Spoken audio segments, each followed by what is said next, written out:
नहमदु व नसल्ली अला रसूलिल करीम अम्मा बाद फ़अऊज़ु बिल्लाहि मिनश शैतानिर रजीम बिस्मिल्लाहिर रहमानिर रहीम।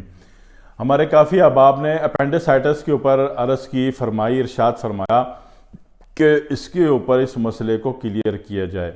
अपेंडिसाइटिस नॉर्मली आप उसको अपेंडिक्स कहते हो, ठीक है, सही है ना, माशूर मुरवजा जो बोला जाता है अपेंडिक्स बोला जाता है, वैसे सही नाम इसका अपेंडिसाइटिस है, ठीक है।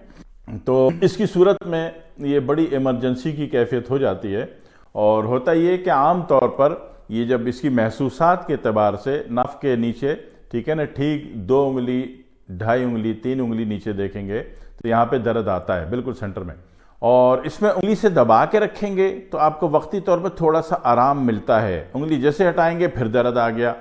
तो भाई मोहतरम, ये अपेंडिसाइटिस है जिसको आप अपेंडिक्स कहते हो, ठीक है, एक बात। दूसरी बात ये कि इसके जो रीजंस हैं उसमें सबसे बड़ी चीज़ तो ये है कि काफ़ी अरसे से आपको कॉन्स्टिपेशन था या बाथरूम का कोई एक हिस्सा किसी साइड में किसी मोमेंट वाली जगह पे रुक गया था, फंस गया था, जिसको आप सुद्दा कहते हो, ठीक है। एक वजह तो ये, अब वो सुद्दा काफ़ी अरसे से रह गया, 3 दिन हो गए, 4 दिन हो गए, 5 दिन हो गए, वो सुद्दा अपनी जगह रहा हुआ।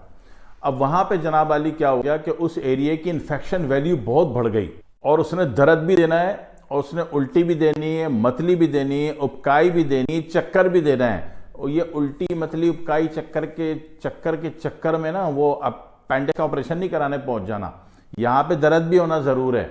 और दर्द की कौन सी कैफियत कि आपने 2 उंगली, 3 उंगली, 1 उंगली दबा के रखी तो देखा थोड़ा सा आराम है, हटाई तो फिर दर्द, ठीक है। इसी तरह चलने से दर्द, सही है। मामलात को, उसकी अलामात को समझिए ताकि डील करना आसान हो जाए। इसमें यह कि आप मुआलिज साहब के पास जाएंगे, डॉक्टर साहब के पास जाएंगे तो डॉक्टर साहब सबसे पहले कोशिश करते हैं कि आपको एंटीबायोटिक देकर इस इलाके में जो इन्फेक्शन वैल्यू ने एकदम तखरीबकारी मचा दी है उसको ख़त्म कर दें, ठीक है।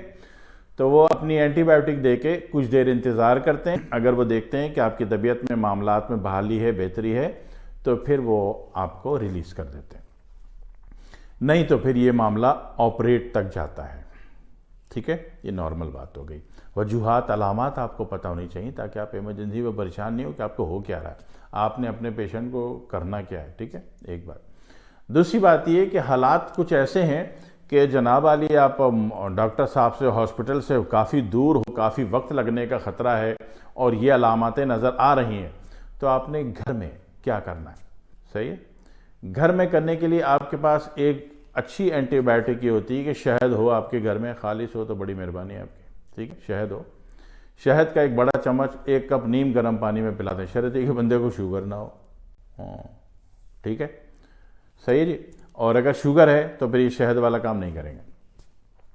फिर दूसरा ऑप्शन ले लेंगे। दूसरा ऑप्शन आपके पास क्या होती है, फेनुग्रीक। फेनुग्रीक आप कहते हो मेथी दाने को, ठीक है ना। अब मेथी दाने में 2 बातें, मेथी दाना भी है और मेथरे भी हैं। भाई साहब, दोनों बाय जेनेटिक एक होते हैं, ठीक है। इसमें कौम बड़ी परेशान हो जाती है कि मेथरे लेने या मेथी दाने लेने। भाई दोनों एक एक चुटकी, एक इधर चबा के देख लो, एक चुटकी इधर से चबा के देख लो, एक ही है। जेनेटिकली ये एक ही चीज़ है, तो इसमें परेशान नहीं होना है कि मेथरे डालने या मेथी दाने, दोनों में से कुछ भी मिल जाए। एक बड़ा चम्मच उबाल लें, ठीक है, 2 गिलास पानी में। 1 गिलास पानी पेशेंट को पिला दें और 25-30 मिनट बाद 1 गिलास पानी और पिला दें, उबाल के, छान के, ठंडा करके। पेशेंट कहता है मैं हालत अमन में आ गया हूँ, तो फिर ये 1-2 दफ़ा और पिला दीजिएगा, ठीक हो जाएगा। मेथी दाने के बाद जब पेशेंट बोले कि मेरी तकलीफ़ ख़त्म हो गई और मैं ठीक हूँ, मैं बेहतर महसूस कर रहा हूँ, ख़तरे से वो निकल गया, उसकी दर्द वाली, शिद्दत वाली जो कैफियत थी वो नहीं है, तो फिर आपके पास ऑप्शन है कि आप या तो मज़ीद शहद मिला पानी पिला दें या मज़ीद फेनुग्रीक मेथी दाने वाला पानी पिला दें इसको, ठीक है ना। और नहीं तो एक तीसरा ऑप्शन भी आ जाएगा आपके पास कि जो तुख्मे मलंगा होता है ना, तुख्मे मलंगा, वो भी 1 बड़ा चम्मच पानी में हल करके पिला दें। उसमें अक्सर लोग कहते हैं जी फ़ौरन पिलाना है या उसके फूलने के बाद पिलाना है। नो टेंशन, मर्जी है फ़ौरन पिला दें, मर्जी 2 मिनट ठहर जाएं, उसके फूलने के बाद पिला दें, ठीक है ना। उसके फाइबर ने अपना काम तो करना है, उसके फाइबर ने ही काम करना है ना, तो वो कर लेगा, ठीक है जी। ये 3 ऑप्शन है आपके पास। इसके बाद ये कि पेशेंट बोलता है कि जनाब अली मुझे वाकई 3 दिन से 4 दिन से कॉन्स्टिपेशन भी है, तो ऐसी सूरत में ये चीज़ें काम तो करेंगी मगर इनका इखराज बड़ा ज़रूरी है कि इन्होंने जो काम किया है, वर्कआउट किया है, ये खराज भी हो जाए। तो उसके लिए बाथरूम के आखिरी वाली जो एरिया है, जिसको 3 दिन से 4 दिन से कॉन्स्टिपेशन है, वो आखिरी वाला एरिया उसका बिल्कुल सूख के, ड्राई होके, खुश्क होके, पूरी लाइन बंद करके बैठा होता है। तो जो आपने कार्रवाई की उसको पता ही नहीं चल रहा है कि मैंने जाना किधर है। सही है। तो ऐसी सूरत में फिर एक काम और कर लो भाई साहब, है ना, एक ड्रॉपर खाली होगा आपके पास, उस खाली ड्रॉपर में मर्जी देसी घी भर दो, मर्जी जनाब अली उसमें जो है सरसों का तेल भर दो, मर्जी जैतून का तेल भर दो, मर्जी अरंड का तेल भर दो। ठीक है।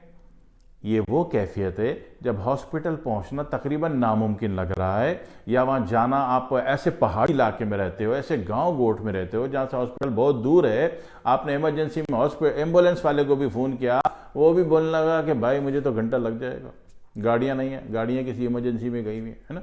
ऐसे हालात आपने तो निमटने हैं ना, फिर पेशेंट को तड़पता थोड़ी देखना है। ठीक है। तो ये 3 कार्रवाई, 3 में से कोई भी एक कार्रवाई करने के बाद आपने एक काम और करना है कि उसकी बाथरूम वाली जगह खोलनी है। ड्रॉपर खाली लिया, उसमें मर्जी देसी घी डाला, मर्जी अरंड का तेल कैस्टर ऑयल, मर्जी सरसों का तेल मस्टर्ड ऑयल, ठीक है ना, मर्जी जैतून का तेल, ठीक है, ऑलिव ऑयल, इसमें से कुछ भी डाल दो और वो ड्रॉपर जो है बाथरूम वाली जगह में टच करके पूरा पुश कर दो। टांगे थोड़ी सी उठा के नीचे 2 तकिए डाल देना कूले के नीचे। ठीक है। और उसमें ड्रॉपर पुश कर दो। अब आपने जो अंदर कार्रवाई डाली है, उसको बड़ा चम्मच शहद पिलाया नीम गर्म पानी से, या आपने फेनोग्रेक का पानी पिलाया और मेथी दाने का पानी पिला दिया, जुशांदा उबाला हुआ पिला दिया, या आपने जनाब अली में मलंगा पिला दिया।